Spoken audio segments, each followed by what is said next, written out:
episode we had, he had the best setup out of everybody. I kind of didn't want to. I was going to take myself off the screen and be like, you could just Right? Gary, do the right? background. Yeah, it was. Always them Philadelphia heads. Always. I'm kidding. It was For dope. It sure. was dope. It was dope. Welcome back. Welcome back to another episode of the Bench Mob ENT podcast, the best sports podcast in New Jersey. We have special guests on tonight, none other than Lexi Mickens. How are you doing tonight? I'm feeling good, you know. We're wearing the same color. This definitely wasn't planned, but yeah, finishing out February in some red, so I'm not mad at it. How are you? I'm good. I can't complain. Now, for those that do not know who this woman is, she is the creator of a nonprofit. She plays multiple sports. She has helped out in multiple sports arenas: baseball, tennis, basketball. She has a lot of experience. She also is great on LinkedIn. She wears a lot of hats. Very, very talented. We are excited to have you on the show. Thank you for taking time out of your schedule to hop on with us. I know just from watching the outside looking in how busy your schedule is. So thank you again. Before we even get into it, I just want to say thank you. No, thank you for having me. And I think we need to change up the intro. You say it's the best podcast in New Jersey, why not the world? Like, come on now. You put out how many episodes? Like, we're more than the tri-state at this point. So we need to switch that intro up in just a few shows. But no, I'm so excited to be here. So thanks for having me. Definitely, I'll think about doing that, speaking into existence. So Yeah, there you go. we'll go that route. Before we get started, I know we got to take care of some house rules. Share, subscribe, like, follow, comment, engage. Definitely make sure that you follow everything that we put in the description, how you can support Lexi.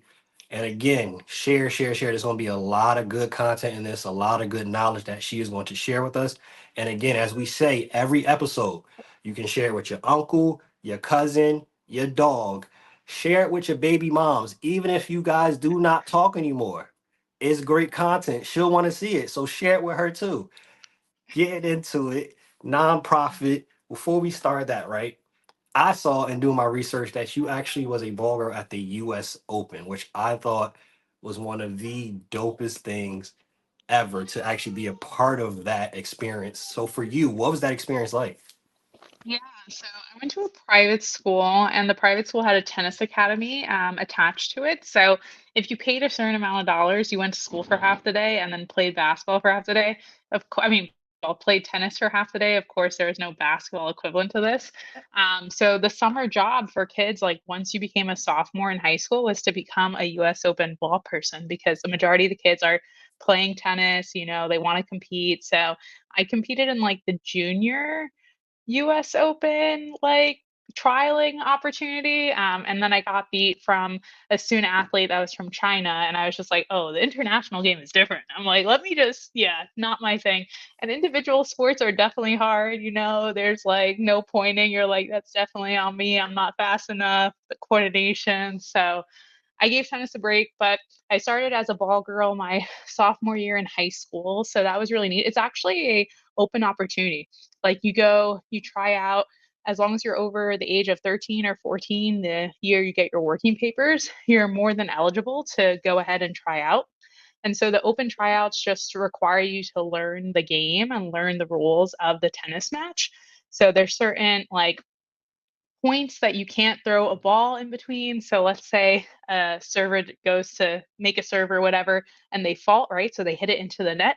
They get another serve. You can't give a player a ball during those two like serves Mm. unless they ask for it or unless they have like no balls in their pockets. And so you'll constantly see ball people like go like this, and they're just showing their hands as to how many tennis balls they have. So there's like so many rules as to like who's supposed to have the ball when.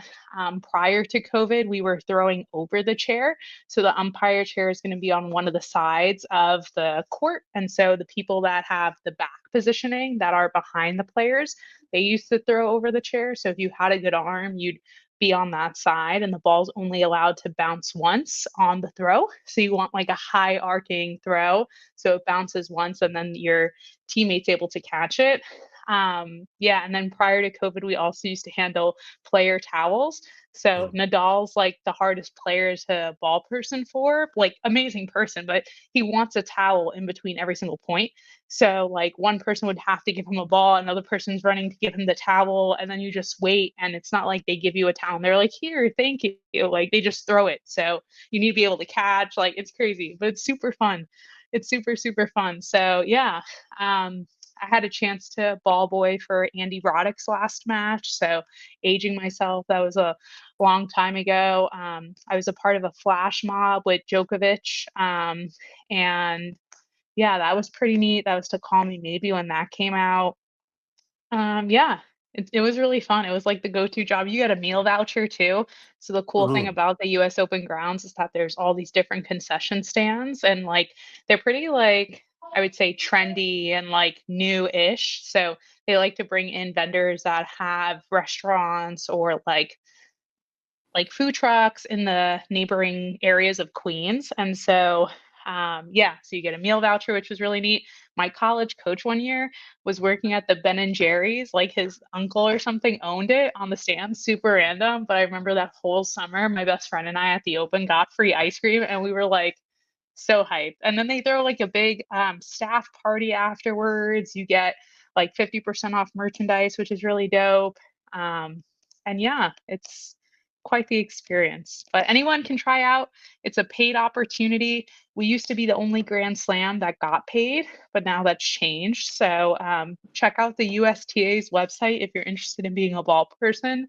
Tryouts usually happen in June in Flushing, Queens, the best borough.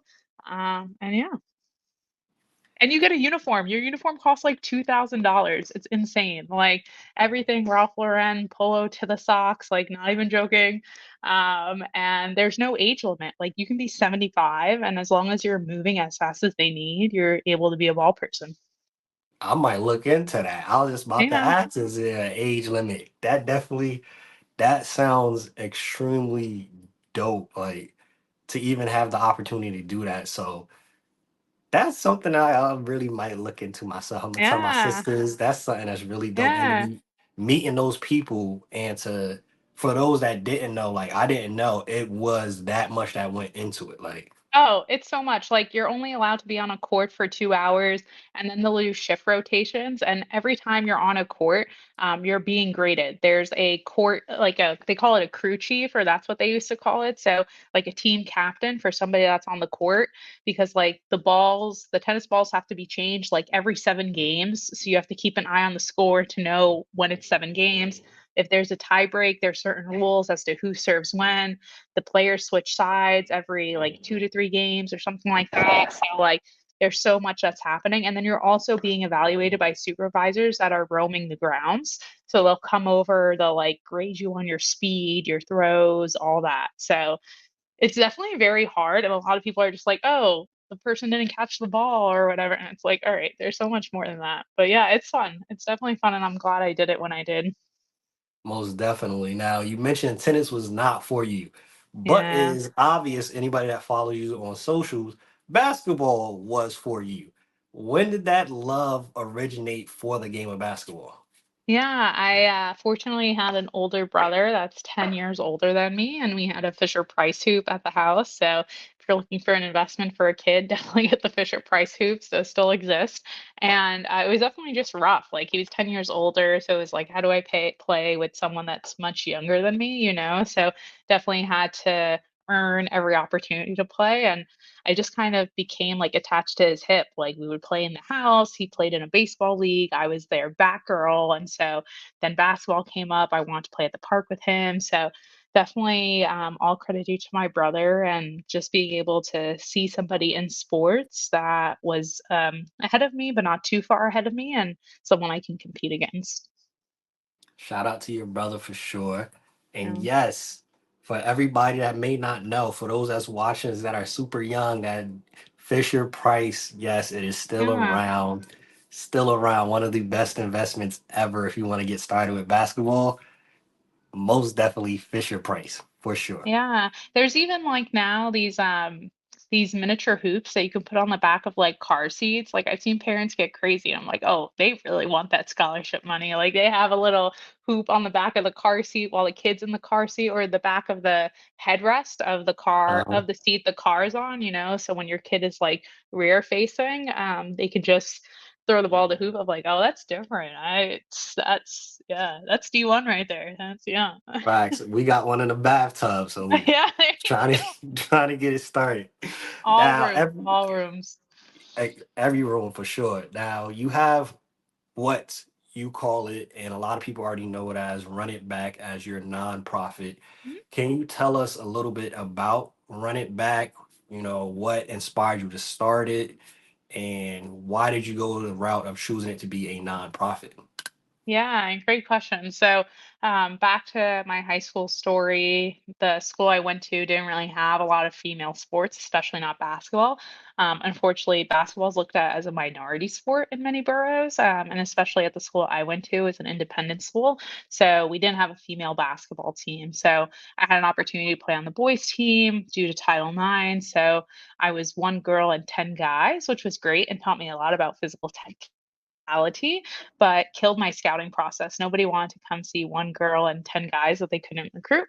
So I kind of became my own journeyman. Like you see it now in the NBA where players are advocating for themselves and switching teams, or if you're a male in high school, maybe you have your coach or your agent at the time, right? Saying, like, hey, I have a 16-year-old, their grades aren't where they should be. Where can they go? And they're like, oh, just plug them here or do this. And unfortunately for women's sports, especially back when I was playing, we didn't have that. Now, so many more people are invested in the sport, which is terrific. And women are understanding there are so many different ways to like get to where you want to get to in terms of Division 1 athletics. So yeah, I grew up in a co-ed sport environment, and I realized that that didn't exist outside of where I was playing. I mean, it existed near LA Fitness, Planet Hollywood, anytime you can really play sports at a local gym or a park, but it usually starts and ends there. There's no like consistent open runs that were co-ed or anything like that, especially where women weren't the minority, right? So in college, I was a walk on at my last university, and I just needed to get runs in. So I was like hitting everyone up, like, what are you doing Tuesday? Like, and New York City, like gyms are not free. They're expensive, especially if you're not playing in a league. And most people out of college don't have the resources to play in the league or just know the right connections. So I would message people, I would host different runs. It would be female runs, co-ed runs, whatever. And I was like, honestly, how do I turn this into something? So my best Mhm. friend at the time and I started a for-profit, which was called the Ultimate Assist, and we were hosting pay-to-play runs where people were paying like $20. You wouldn't really get anything from the experience besides photos or like mutual connections, but at least it helped cover the gym costs, photographers, whatever. And I'm like, I could probably get the funding somehow. I don't need to keep charging people. So I dissolved that company, and then in 2021 started Run It Back, where we're really putting the community in the center, offering free basketball for student athletes. So as young as the age of 9, we'll offer like youth basketball clinics or youth open runs. A lot of times, if you play the same sport as your neighbor, but you're not on the same talent pool, you won't play against each other, which is like super outrageous and a lack of connection for the youth, especially youth that look to grow in the sport. And you're going to change schools, you're going to change coaches. You need those mutual connections as a soundboard as to like, what am I doing? Should I stay in the sport? How are you getting the help you need? Whatever. So we offer that. We also offer free play for adults. So if you're older than the age of 18, we even have adults that are like 65 that are still playing the game and killing it. And so we offer open 5-on-5s, no referees. You call your own fouls, and it's like good energy only, which it's nice because the bad apples kind of like sort themselves out, or everyone's like, yo, this is not, we're not arguing over a foul call. Like we have 2 hours of play. You want the ball? Cool. All right, let's keep it going. And the competition is pretty good. We've even had some ex NBA players pull up, ex WNBA players, college athletes, pros. So that's really fun. And then on the academic side, we offer student athletes a 26-week curriculum mirroring the school year, where they can meet with a mentor in their same city for an hour a week. And it's focused on cognitive thinking, decision making, personal branding, time Mhm. management, so many rules and things that sports teach you about life, but that school is lacking or doesn't really teach you or dive into it. And the cool thing is we pair you with a former student athlete. So an adult that's a part of our community will go ahead, pay for their background check, and then introduce you to a student in that same city. So you can either meet virtually or in person, depending on what the students and the parents find to be okay about the relationship.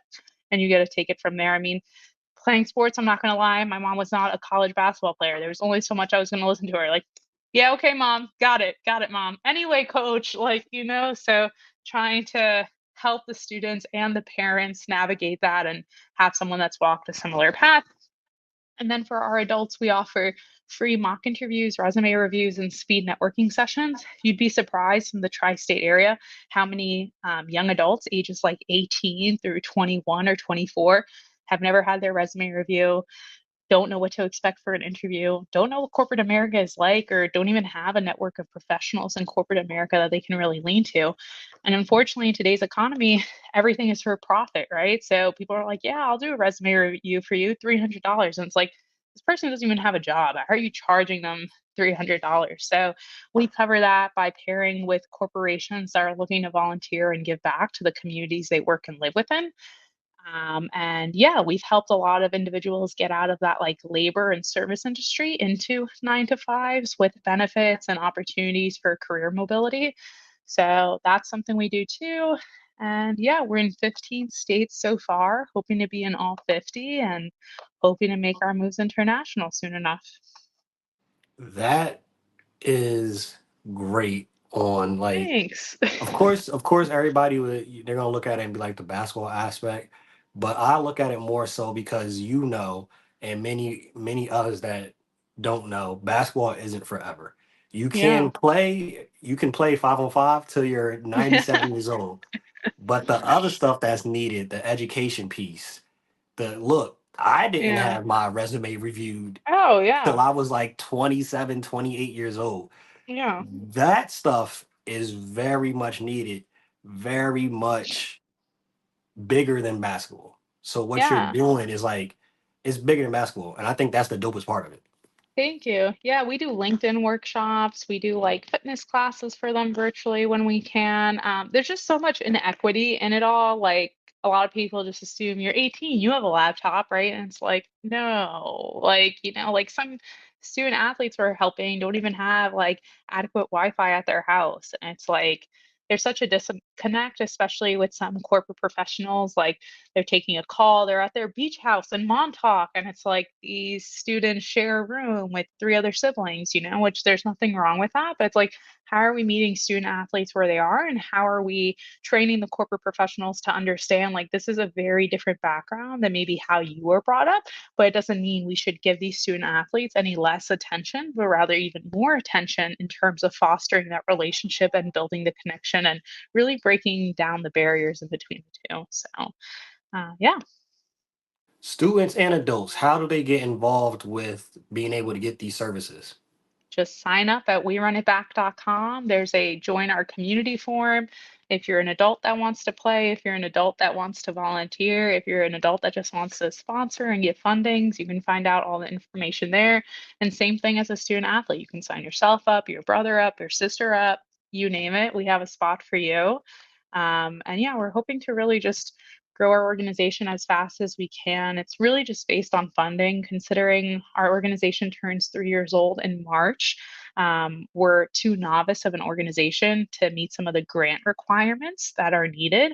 A lot of grants are like, well, if you were established before 2020, then you can apply. And it's like, okay, well, we're not there yet, but at least we're doing the work and have the numbers to show. So that's really important to me.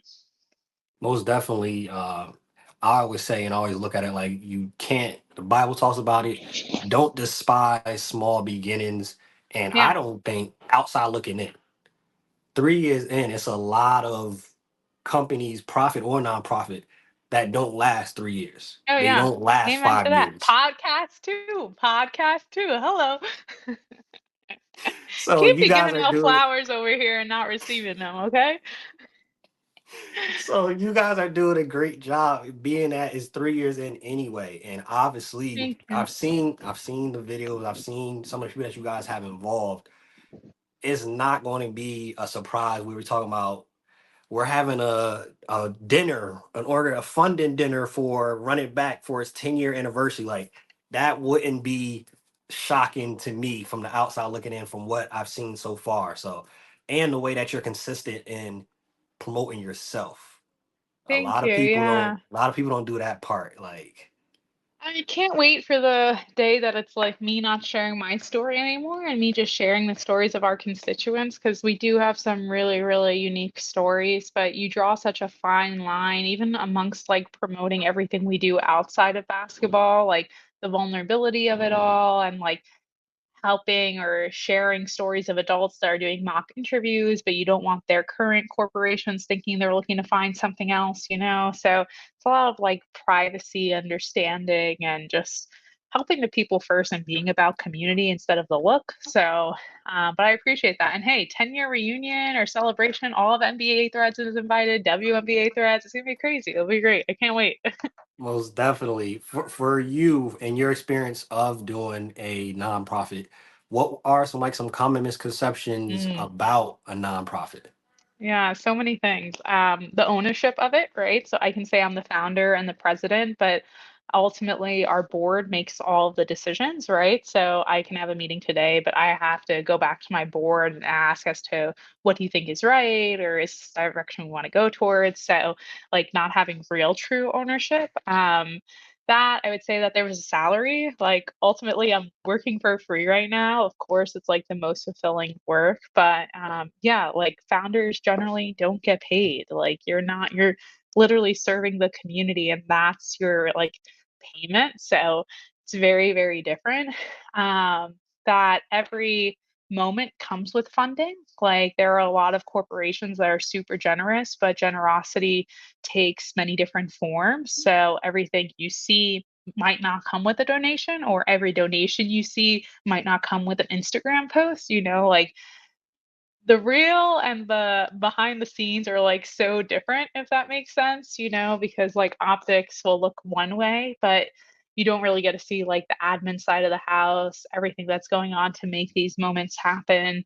A lot of times, if your program is in its like infancy stage or new beginning stage, a lot of people just won't believe you're real. Like you'd be surprised how many schools I pitch to, and they're like, "Okay, like what's the catch?" And I'm like, "No, no, like I just want to help your student athletes. Like no catch. Oh, but you have background checks." I was like, "Yeah, I have the background check." Like, you know, it's just it's so hard to break that barrier and especially with kids. Like especially with kids. Like we were just doing some programming in New York and it was next to one of the worst projects in the Bronx in New York City.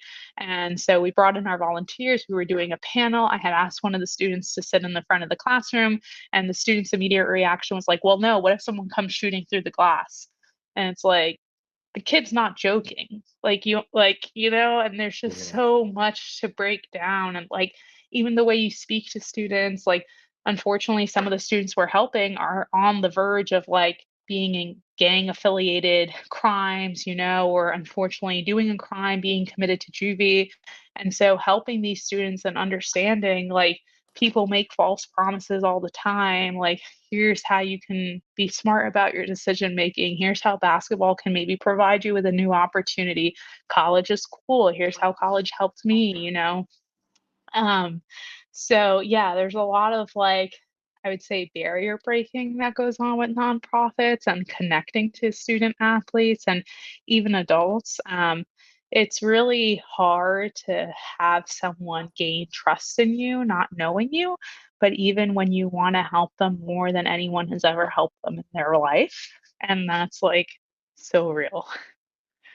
So, yeah. So what I said earlier again, you guys are doing God's work because it's bigger than way Thank bigger than you. basketball. Because Yeah. that stuff is again something misconception. Nobody would know or would think, hey, I have to help kids that are on the verge of possibly going to juvie because of their circumstances and where they live and where they grew up. Or I'm dealing with kids who have real life issues of, hey, I was told not to sit in front of the class just in case bullets come flying through here. Oh yeah, that's way bigger than basketball. We that's way bigger than basketball. Basketball is a byproduct of that, but to be able to do that and like you said, get their trust and make lifelong impacts on these kids and some adults too. 10 years easy. Oh, I'm gonna Easy. cry because like it's really like it's crazy. It's really crazy and it's so easy to say, "Oh no, that kid can just become a statistic." And it's like like even the opportunities I was provided of like getting a corporate job. I got a corporate job because I was throwing t-shirts at Madison Square Garden for the Knicks. Like I didn't have a degree. I'm like Latin, you know, first generation, like and no a lot of people didn't give up on me.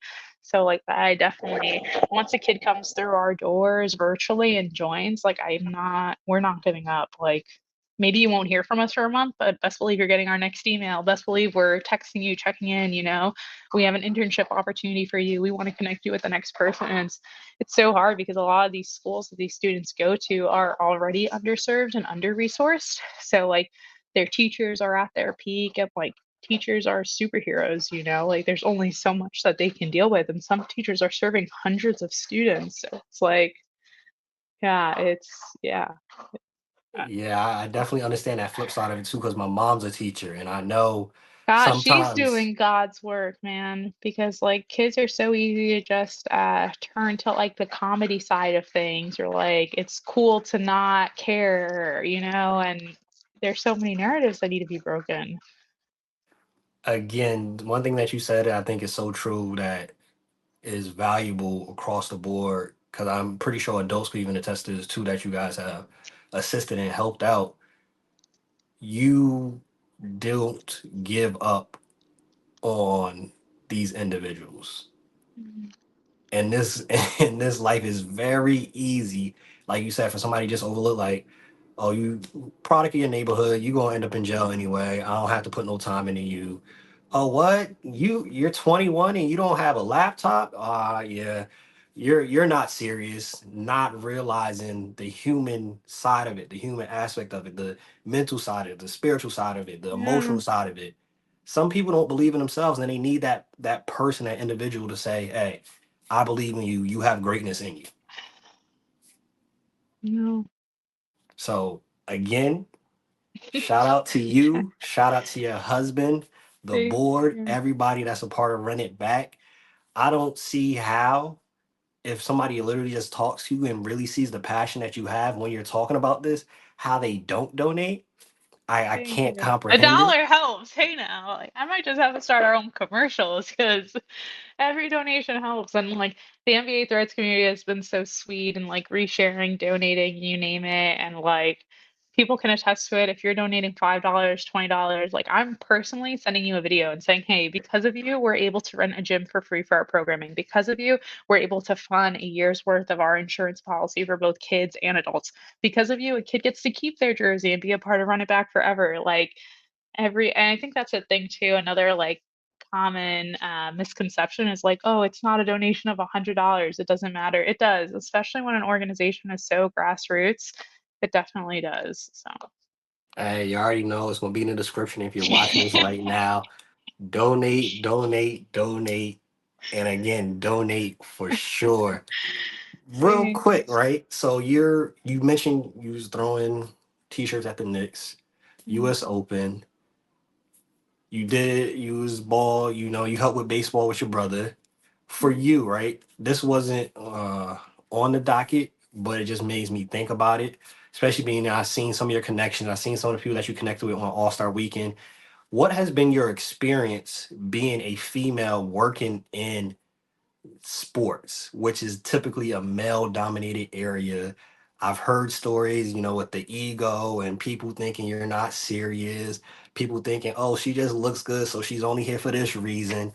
What has it been for you? What has been mm. your experience being a female in sports, working in sports, trying to help people in sports?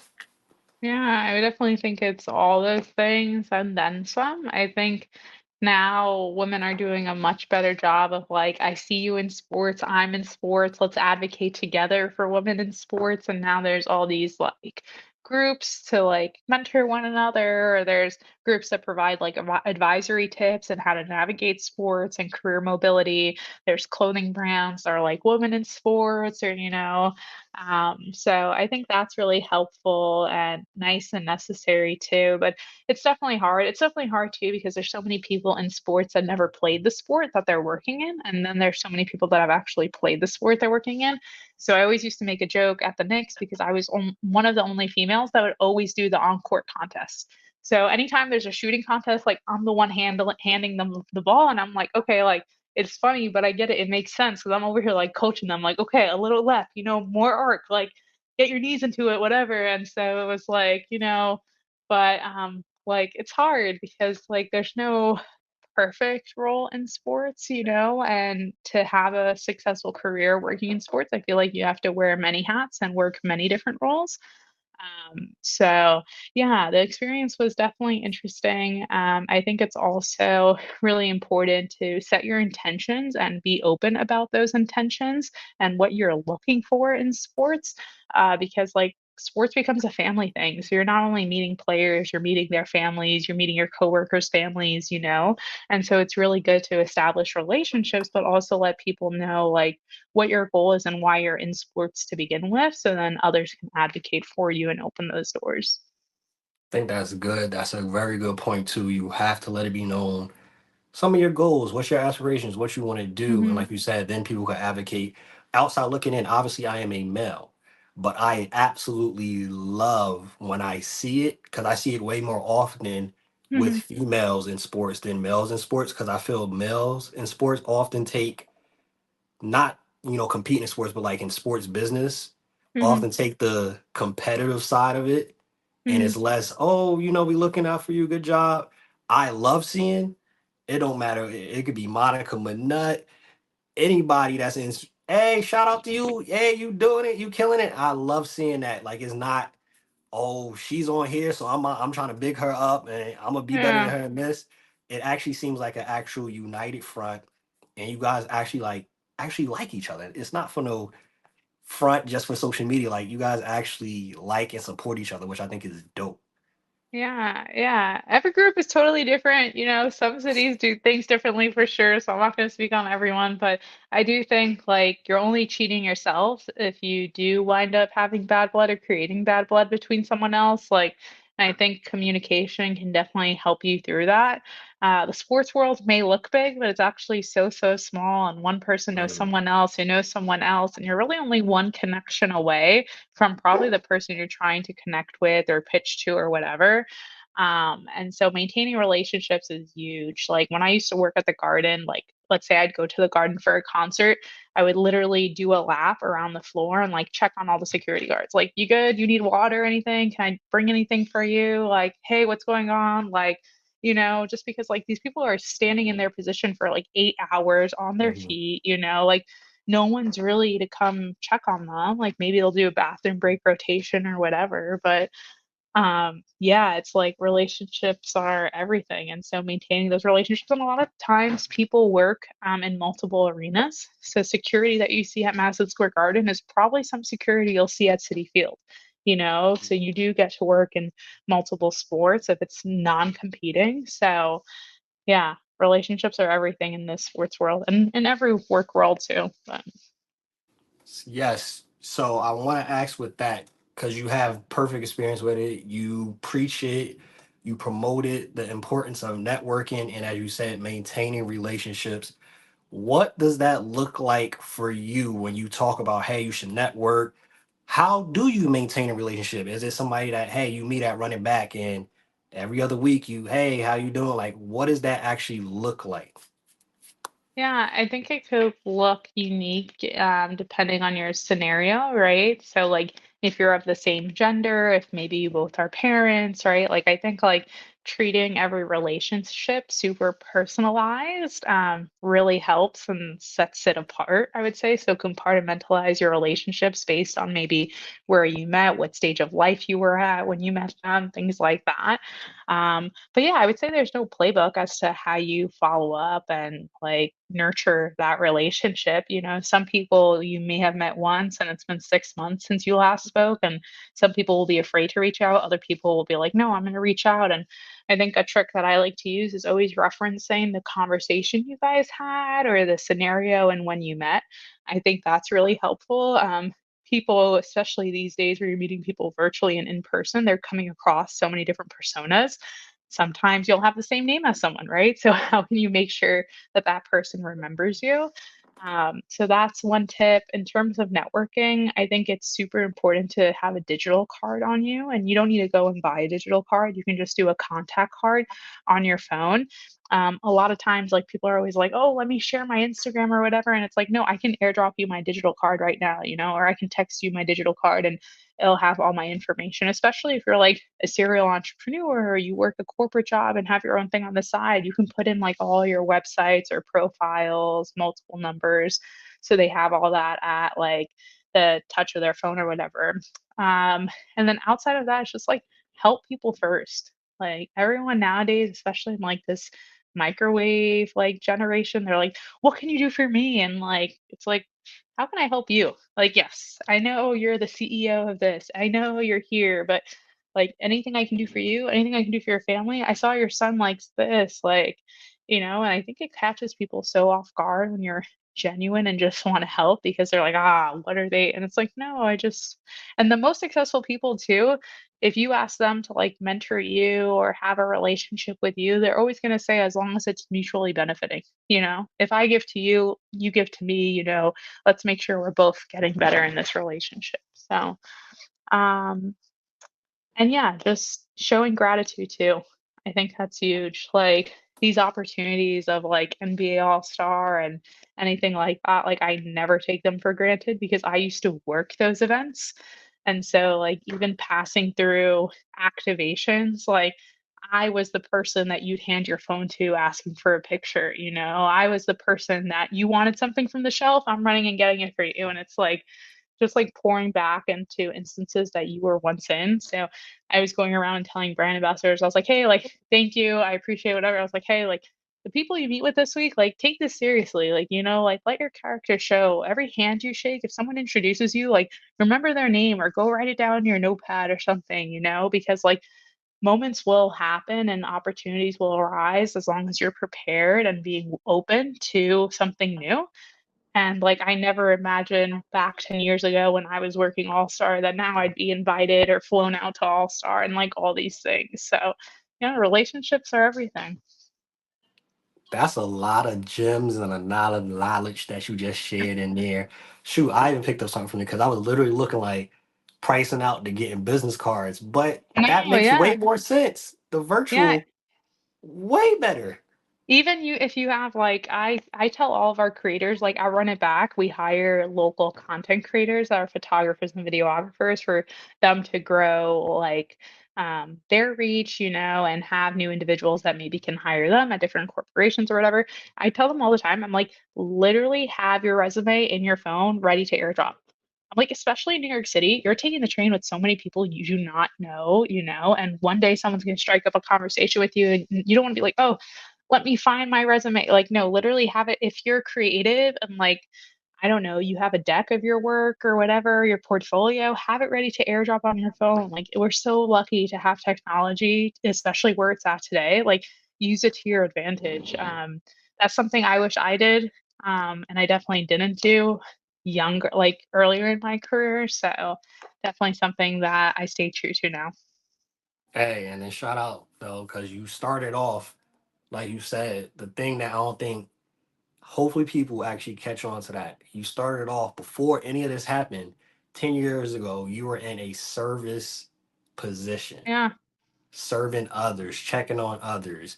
If I'm security, I would have loved Lexi working that night shift, just checking, hey, you Yeah. need water, you need anything. That type of stuff, especially in today's society, is rare to see. Well, it shouldn't be, but it's Hmm. rare to see. So I don't want that to go over people's heads like, all right, she didn't just Yeah. run it back, then just happen like this and it was blown up. There was a period in her life where she was actually serving and doing a bunch for others, and she's doing that now on a bigger scale. Yeah, it's not hard to be kind. And I think a lot of people think it is, and it's really not. No matter if people are kind to you or not kind to you, like you should never do something because of the way somebody else is treating you. They always say like the way you treat others is a reflection of how you treat yourself, right? So how are you bringing that energy or bringing that positivity to someone else? Gary said it. I think I loved what he said. He said, you know, you what he does for himself is that he gives without expectation, and it's Expectations, yeah. such a freeing experience. So that's literally Yeah. just made me think about that. Wife, mother, entrepreneur, founder of a nonprofit. How do you balance all this stuff? Yeah, definitely my husband, I would say. Like, I am nothing without him. I know I show him some love on Threads, but trust me, I want to post every day about that man. Like, my man, my man, my man. No, he keeps me like so steady and just focused and like really helps me reorganize my priorities. And so, I laugh all the time because we have like a paper calendar, we have our shared family calendar and our notes. I have like a refrigerator calendar just because I'm looking at the fridge multiple times a day, right? And then I have like my agendas and planners. So I'm definitely a planner, and I would say like being a founder is definitely teaching me to plan even further out. Like right now, as an organization, we have like our summer activations, planning for winter. But like honestly, like if Run It Back is going to be where I want it to be right now, I should already be planning for next year, you know? And so, like, you're never planning too far ahead. And when I met my husband, he had told me he has like 100-year plan. I was like, wow, I thought I was advanced. So, yeah, we definitely are each other's soundboard. And he's been an entrepreneur for 8 going on 9 years or 9 going on 10 years. So it's definitely great to have someone in your corner that's like an experienced vet in the game and that can really help you kind of move past some of the common mistakes or those lessons that take longer to learn. So, yeah, he helps me balance it all. Shout out to him. I know I could see as soon as I mentioned him, I saw the smile come Yeah, up. And yeah. shout out to him. Got a Shout good out one. to I got a great one. I got lucky. God, I don't know what prayer I said on what day, but thank you. Oh man, so shout out to him. Shout out to y'all married. Shout out to you actually having that support system. I know you probably know of people that don't have that in their relationship. So shout out to both of y'all. Shout out to both of y'all pushing each other to be the best individuals and then best together. And I obviously you're loving motherhood. So shout out to that, Axel. Cause that being being married myself, I say it all the time. God knew not to make me a female. Cause y'all go through a lot. Y'all go through Oh. a lot. And then some of the I know they talk about blonde, they talk Hmm. about people like that. They talk about Mike Tyson. Oh, these are some of the strongest people in the world. Meet a woman that's 8 months pregnant and still has to no, that's some of the strongest Yeah, people in the world. Meet a woman that did natural birth with no medicine. yeah. I couldn't. No, I couldn't do it. yeah. It's crazy. It's really crazy. And yeah, like even the athletes that have given birth and returned to their sport, and like there's just so much that's not said about it. Hopefully, I have something around WNBA All-Star Weekend that I can come and promote about around this topic. I'm working on a few things, but yeah, yeah, it's Yeah. crazy because I'm sure you look at your child too, and you're like, wow, like we created this, like that is nuts. He was inside you. Wow. Yeah. Yes. And for those, if you ever have the experience or the chance to, the birth experience is one of the most beautiful things ever, and one of the Yeah. most, again, it just, you should have a different respect for your wife, your significant other. I was actually in the pool when our child was born. Different, different, Oh, completely different experience. I saw his head coming out. I was like, oh my yeah. gosh, like it was. Being open to it too, like a lot of like, and everyone is squeamish in their own sense or whatever, but my sister is a labor and delivery nurse in like the neighboring state or whatever, and so I was like, like I wonder how involved they'll let Kenny be or whatever. And my midwife was like, do you want to catch the baby? Like, you want to go ahead and do all that? Like, as soon as the shoulder comes out, it's all you. And he's like, are you serious? And she's like, yeah. Like, and so, like, just being open to it too, and understanding it's a new experience for the two of you, even if they've had kids before, whatever the circumstances, like, every birth is so different and unique. Um, so yeah, that's beautiful that you had a chance to be as involved as you wanted to, because like those moments never come back. Yeah, it just gives a whole different perspective, different view on it. I absolutely loved it. And to your point, you talk about skirmish. Any other time, I promise you, I don't want to see blood. I don't want to have Yeah. nothing to do with it. But for some reason, during that whole time, whenever she was throwing up, whenever this was happening, I was good. Outside Yeah. of that, I I turn away with. I don't want to look at it. I don't have nothing to do with it. But for that experience, it was completely different. For you, right? What would you define as success for you? Like, what does success look like to you? Yeah, I would say that I look at success differently for each pillar of my life, right? So, a successful mother to me is being able to show up for my kids how I want to show up for my kids. So, if that's being at every single practice, being at every single game, I cannot wait for my child to be in school so I can be on the parents association. Like, I'm that type of person. Like, I love gifting. Like, I'm just can't wait for that era of my life. So I would say, yeah, success as a mom looks like I'm being as involved as I want to be, not as involved as like my employer allows me to be, or like putting that onus on someone else to dictate how I show up for my family. Success as a wife is making it to 100 and plus years with my husband. We do like these monthly reviews of checking in with your spouse. And I think that's so important because every day you further develop your relationship. And there's so many things, both outside and inside, that can add to your relationship or take away from your relationship. So, how are you serving each other? How are you making sure they're their best? Because they're a reflection of you as well, right? So making it 100 plus years, making sure Kenny chooses me in every lifetime, that's success as a wife. And then success as a founder is making sure Run It Back outlives me, like making sure if my daughter wants to continue Run It Back, once I'm long gone, she's able to do so. That we're serving student athletes and adults in all 50 states and 100 plus countries, and there's no bounds or limits to our reach because we have the funding, we have the resources, we have the instruments and the, how do I say it? Like the instruments and the what's the word I'm looking for? Like the foundation, Mm. for like all of our student athletes to succeed off our mentorship curriculum and things like that. We've created pipelines with corporations for these adults to get entry level positions once they join our organization. So, yeah, that's what success looks like to me. All of that was some knowledge dropped in there with that too. I love the mindset and the approach to all different pillars. I love that you separated it into pillars in each instead of trying to group it all into one thing. I love that you have that focus of, all right, this is what it looks like for this area of my life.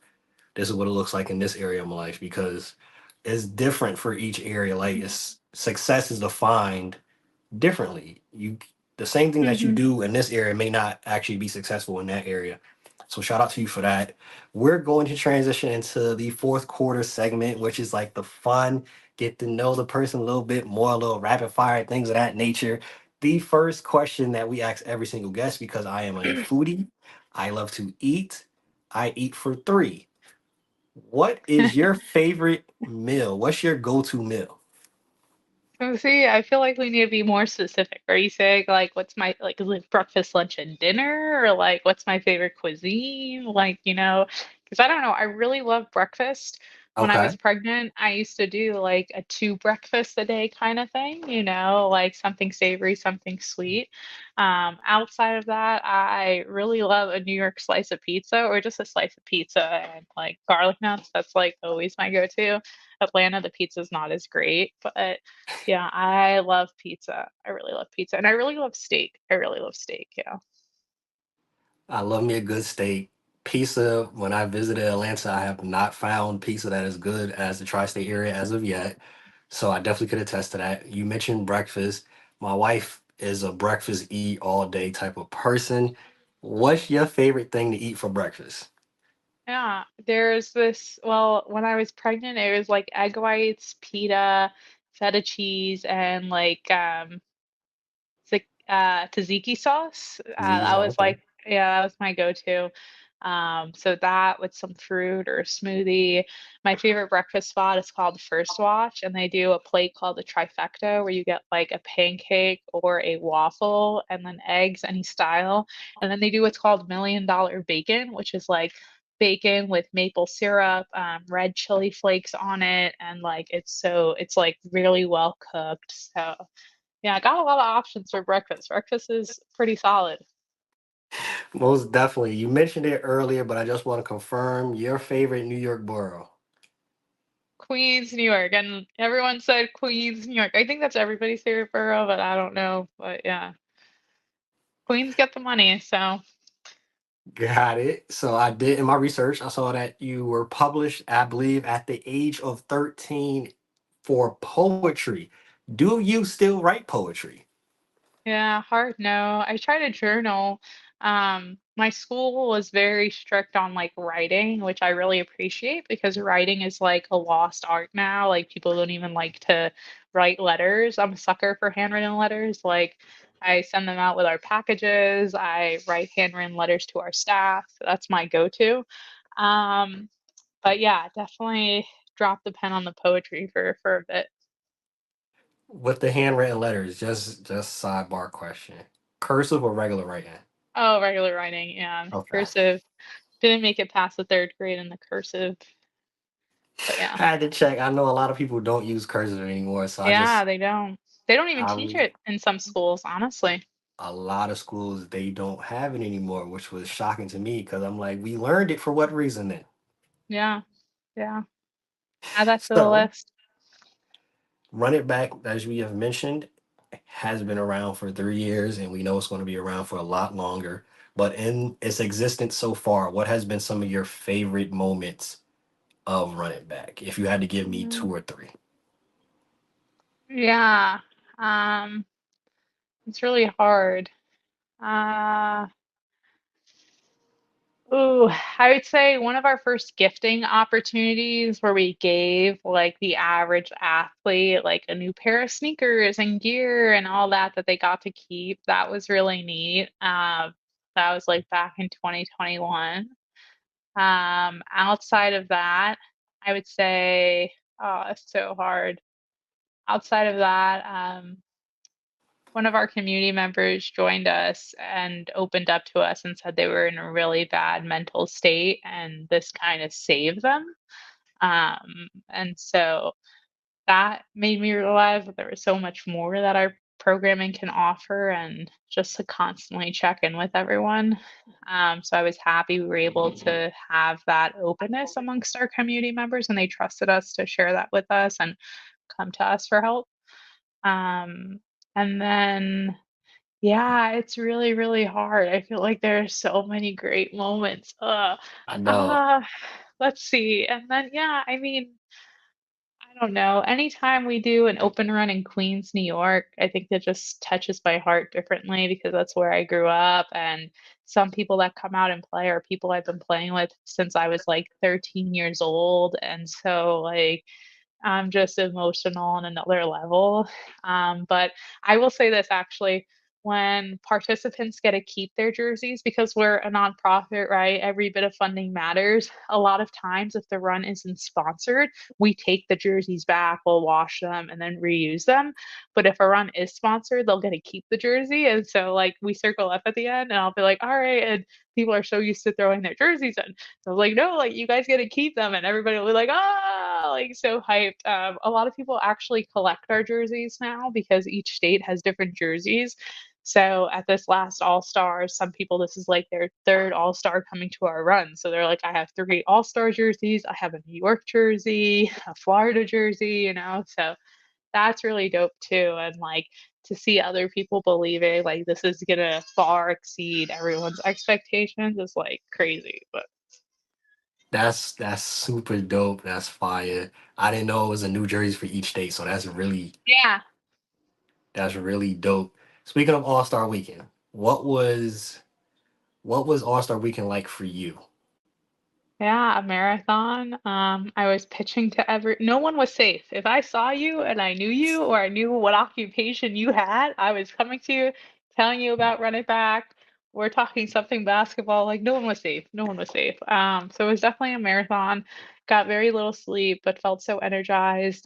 We distributed over like 500 free items of like apparel and everything. So we actually drove 8.5 hours. Like we were going to have like a free trip out there and everything, but it was like I just was very caught about the safety of everything we were bringing. I was like, let's just drive. So my husband drove the half hours, and as soon as we unpacked, the fire alarm in the hotel went off, and we're like, "Oh my God, we have all this merchandise." Like, my husband's like, "I'm staying." I'm like, "No, you're not. Like, if it's a fire, like, what?" Like, no. So it was a false alarm, thankfully.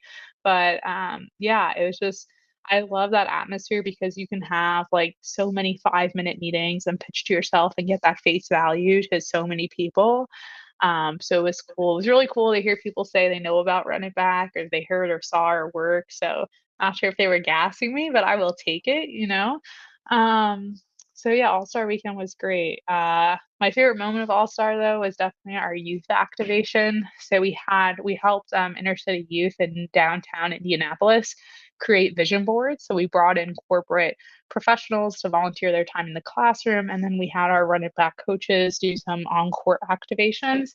And the kids in the classroom like were so invested in the adults that were helping them that day that they put the adults in their vision board. They were like, "That's you, Miss," or "Mister, this is you on my vision board." So that was really sweet. And then for some of the kids, it was like their first pair of sneakers that they were gifted. And like even some of the kids after the activation, like took off all the gear or whatever. And we're like, "Here, thanks for having me." And I'm like, "No, like you get to keep it." And they're like, "What?" Like, so they were so excited. And like I didn't get my first pair of Jordans till I was like 18 or 21, like when I was working for the brand as a brand ambassador.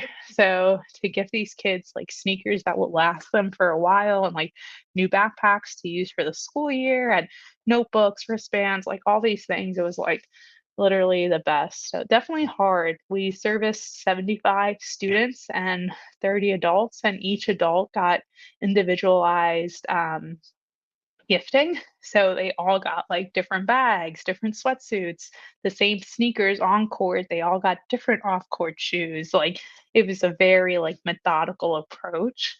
So yeah, it was a lot, but it was great. I saw some of the behind the scenes. That was a lot of detail, a lot of effort that you put into it. To like you said, to each person got their own individualized, personalized. That is attention to detail. That Yeah. is that special extra touch that you're not just going to get anywhere else. Where it's like, oh, we're gonna make all. It would have been easier for you probably. Let's put all 75. It's gonna be just this. Put it together. All 30 is gonna be put together like this, and it'll be easier for you. But you took your time out of your evening. You're staying up late. Shout out to Kenny for staying up Mm. with you and doing that. Like that, I think is dope. And Kenny is also me because I'd have been like, I'm staying in the hotel.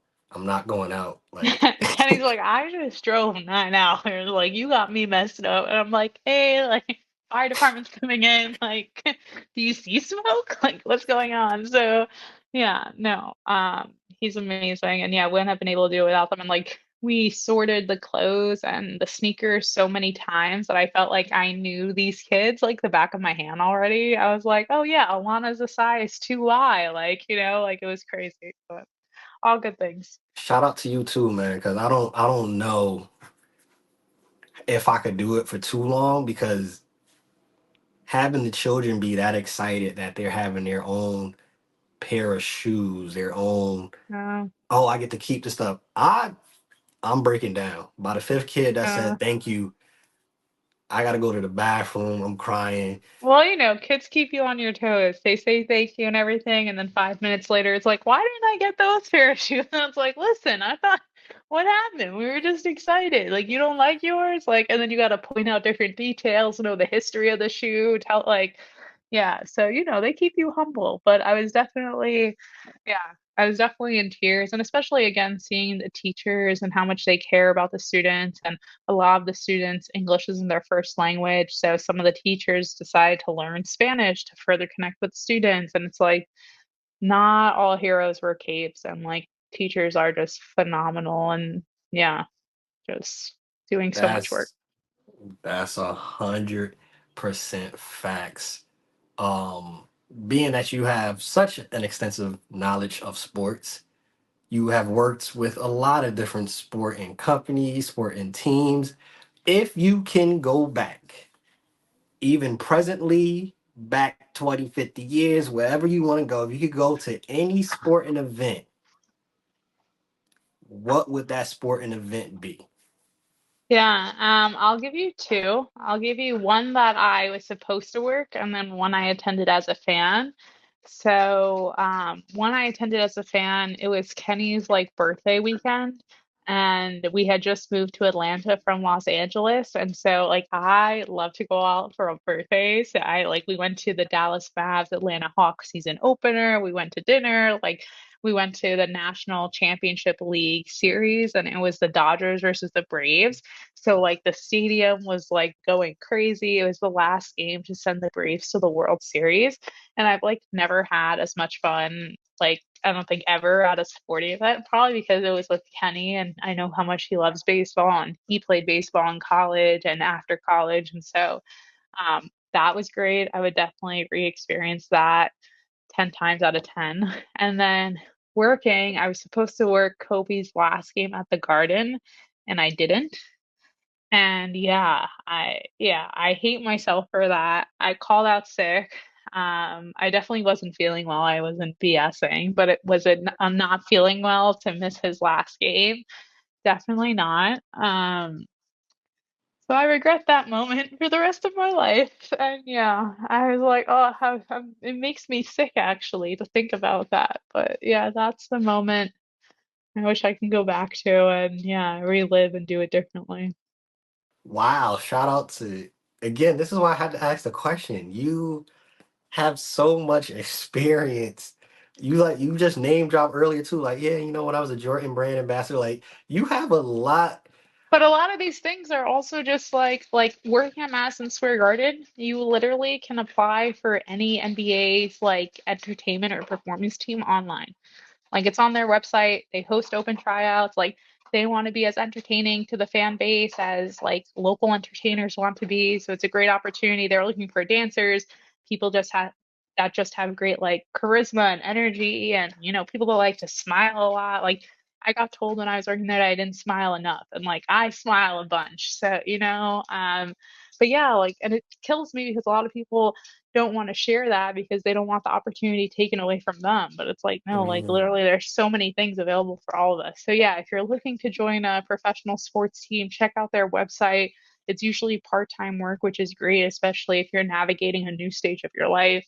So you're able to join there. And then when I was a Jordan brand ambassador, I was working for a marketing agency. So what I would suggest is look up your favorite brands and see previous activations they've done and see what agencies have ran those activations and then see if you can apply to be a brand ambassador for that agency. A lot of major agencies will have major clients. Maybe it's like Oakley, Nike, all under one umbrella or one agency that's producing all of their activations in a specific state. And you can just sign up to become a brand ambassador. And if you do well the first time, chances are you'll continue to get rehired, more part time work. But I mean, the opportunities are like ridiculous. So. more knowledge drop right there. I mean, I don't know how you don't watch this episode and you don't take from this. You A you long don't episode. donate. I was gonna ask, Jesus. We ended off with this. We ended off with this. Yeah. So you can speak Latin. Can you say anything? Can you say NBA threads is the best in Latin? Can you say anything for us in Latin to end off the show? Yeah, one of the first things they teach you in Latin is like my name is. So to say my name is, it's mihi nomen es. and then you'd say your name, right? So mihi nomen est Lexi. To say MBA threads is the best. MBA doesn't translate in Latin, it's just MBA. I did have to look up threads. I did not know the word threads. It's relatorum, and then is the best for anything is est optimus. So it'd be like NBA relatorum est optimus. So yeah, I haven't Hey, taken Latin in quite some time, but we had to take either Spanish or French and Latin in my school. So yeah, fun time. Shout out to Dr. Spellman, my Latin teacher back then. shout out to Dr. Spellman, but y'all already know the vibes. If you stay ready, you don't gotta get ready. Bench mob, we out. Peace.